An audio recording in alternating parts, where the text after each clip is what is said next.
You said that a harmless man is not a good man. A good man is a very dangerous man who has that under voluntary control. How should people become more dangerous? Becoming more articulate is definitely, I would say, that's the primary array of weapons. So, I mean, physical prowess is something, and it's not nothing, that physical confidence that comes along with that as well. But the same thing replicated at the level of the ability to communicate and think, and that's way broader field of battle and opportunity. You want to take your rightful place in the kingdom? It's like, get your tongue straight, man. Get it under control in the highest possible sense. There's nothing that makes you more formidable than verbal competence, and being able to articulate, be able to think, to marshal your arguments, right? It's a battlefield metaphor. Get everything in order, all your information straight, to marshal your forces. Is it possible to have too much responsibility, to take too much responsibility for yourself? You can, for sure. Yeah, definitely. Dostoevsky said that every man was responsible for everything he did and for everything that everyone else does.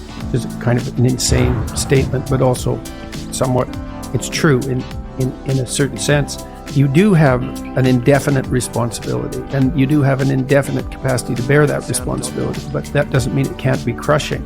And then I would say the antidote to that is that you're not in this alone.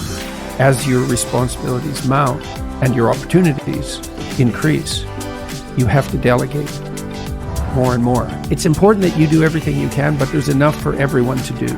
And so you might say, well, the heroic path is one that leads to universal redemption, and that's true. And you might say, well, that's all on you. It's like, it is in a sense, but then the problem that you just described, it can be unsustainable, right? You can torture yourself for not doing it well enough. And it is up to you, but it's not up to you alone. It's not up to you alone.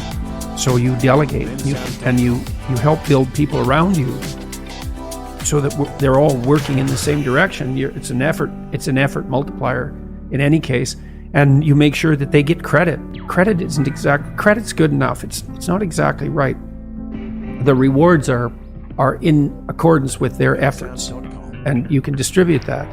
If you can routinize something and parse it off to someone else, say, here's a little kingdom for you, and it doesn't have to be little, and it's something that can grow, but here's a kingdom for you, well, then you can go off and do the next thing you need to do, which is extremely important. And you might think there's a kingdom, and then it's broken into little kingdoms, and so the farther you are down the hierarchy, the smaller the kingdom you get. But that's only true if you think the world's a zero-sum game, because you could also think of it as a place of indefinite number of the largest kingdoms possible. And I think, why do we think this is exhaustible in some sense, what we're doing? It doesn't look exhaustible. That's the limits to growth mentality. It's like, economists don't believe in that, because they think, well, no, we can just get more efficient, which we certainly are. We're way more efficient than we once were. And those gains in efficiency, when they're not being interfered with, are increasing at more than an arithmetic rate. Why do you think people have a tendency toward that zero-sum mentality? Yeah, well, I mean, there are elements of life that have a zero-sum element. I mean, if you're competing with another man, for example, to marry a particular woman, that's a zero-sum game if you only think of the game as including you two and that woman. So you can set up circumstances that are zero-sum, but to take that metaphor of zero-sum game, where there has to be winners and losers because there's a finite number of resources, is to assume that the rules of that game are the rules that govern the set of all games, and that's just not true. Games are infinitely multipliable. I mean, you can invent a new game. People do that all the time. The man who invented Catan, which is a game I really like to play, it's a very popular board game. That didn't exist until he invented it. Now, thousands and thousands of people play it, and he made a fortune from it. It's like, that game never existed. So there doesn't seem to be any limit to the number of games we can invent.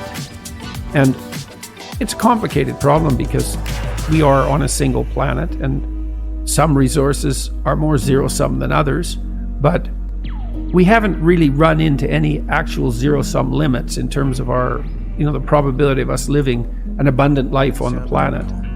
We've stewarded some resources very stupidly. We've done a very bad job of managing oceanic production, for example.